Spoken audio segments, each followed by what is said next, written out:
మీకు ఇచ్చే పాస్బుక్ ఎవరు తారుమారు చెయ్యలేరు. ఈరోజు మన దగ్గర డబ్బులుంది, కరెన్సీ ఉంది.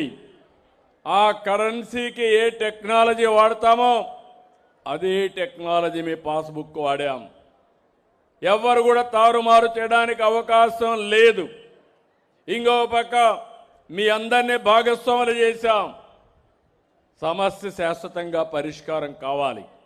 ఆ సమస్యను శాశ్వతంగా పరిష్కారం చేయడానికి మీ ఈకేవైసీ తీసుకుంటున్నాం.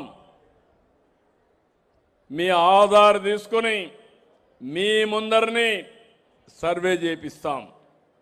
సర్వే చేసిన తర్వాత మొత్తం రికార్డు తయారు చేస్తాం.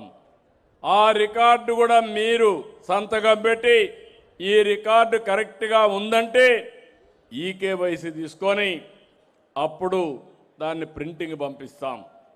ప్రింటింగ్ అయిన తర్వాత మళ్ళీ ఆ పుస్తకం వస్తే గ్రామాల్లో ఈకేవైసీ తీసుకొని ఆధార్ తీసుకొని మళ్ళీ ఆ పుస్తకాన్ని మీకు అప్పచెప్తాం.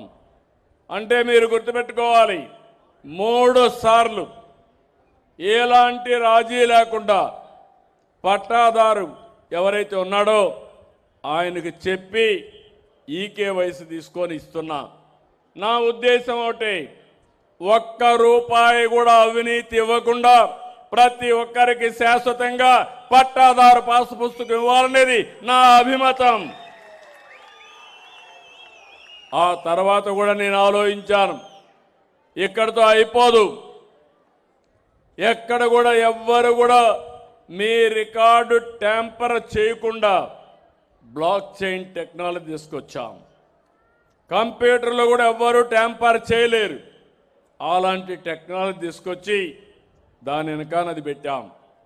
ఇంకో పక్క మీరు చూస్తే మీకు క్యూఆర్ కోడ్ పెట్టాం. మీ పట్టాదారు పాస్ పుస్తకంలో మీకు 10 దిక్కల భూములుంటే 10 దిక్కల ఉండే భూమిని ఎప్పటికప్పుడు చెక్ చేసుకోవడానికి క్యూఆర్ కోడ్ ఇచ్చాం.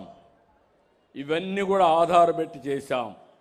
ఇంకో పక్క ఎప్పుడైనా మీరు బయట ఉండి మీ భూమి ఎవడైనా కొట్టేస్తామనుకుంటే అలాంటివన్నీ డిజిటల్లో లాక్ చేసుకోవడానికి ఫెసిలిటీ ఇచ్చాం. ఒక్కసారి మీరు చెప్పి నా భూమి ఎవడూ రిజిస్ట్రేషన్ చేసుకోవడానికి లేదు, కొంతమంది కావాలని చనిపోయారని లేకుంటే ఏదో ఒకటి పెట్టి చేసేస్తున్నారు, అలాంటప్పుడు రికార్డులన్నీ లాక్ చేసుకునే ఫెసిలిటీ ఇచ్చాం.